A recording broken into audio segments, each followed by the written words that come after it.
Continue చేస్తున్నాము. అది అయిపోయింది, మళ్ళీ లాస్ట్ వీడియో అయిపోయింది. సో దానికి పార్ట్ 2 ఇప్పుడు చేస్తున్నాము. చూడండి ఇప్పుడు ఏం చేయాలంటే ఇప్పుడు చింతపండు గుజ్జుని చిన్నగా లో ఫ్లేమ్లో పెట్టి ఉడకబెట్టుకోవాలి. ఇది చిల్లుతుంది కాబట్టి దానిపైన మూత పెట్టి పెట్టాలి. అది ఉడికినాక మళ్ళీ నెక్స్ట్ స్టెప్ చూపిస్తాను. బాయ్.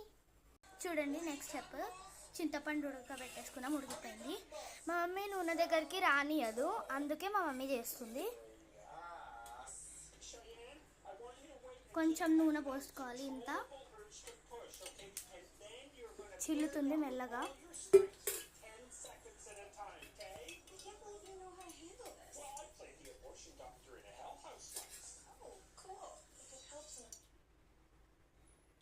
చూడండి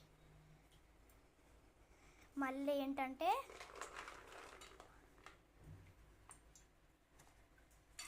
కొన్ని పల్లీలు,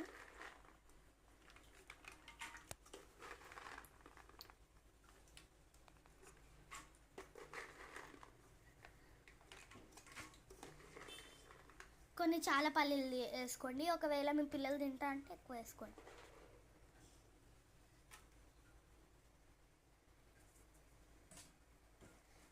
మళ్ళీ కలుపుకోవాలి.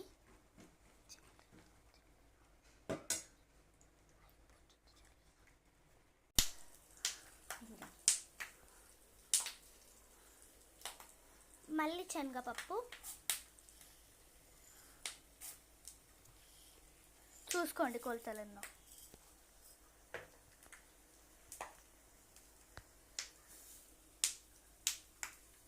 గుప్పడు మినపప్పు, గుప్పడు శనగపప్పు, గుప్పడు మినపప్పు, గుప్పడు శనగపప్పు. మళ్ళీ కలుపుకోండి, మంచిగా కలుపుకోండి. ఇది మంచిగా ఎర్రగా వేగాలంట మా మమ్మీ చెప్తుంది. మళ్ళీ నెక్స్ట్ స్టెప్ చూపిస్తాను. బాయ్. మళ్ళీ చూపిస్తాను.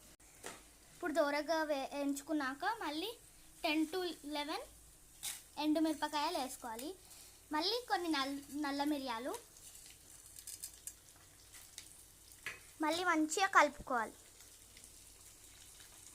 మళ్ళీ కొంచెం జీలకర్ర,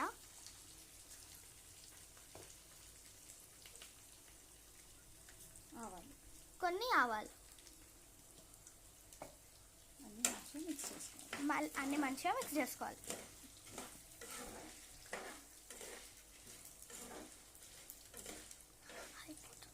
పాకు ఇంగువ ఇంకా చింతపండు పులుసు వేసుకున్నాక మళ్ళీ తినేటప్పుడు చూపిస్తాను ఫ్రెండ్స్. అంతే, రెడీ. పొడి వేసుకున్నాం కదా, అది వేసుకోవాలి.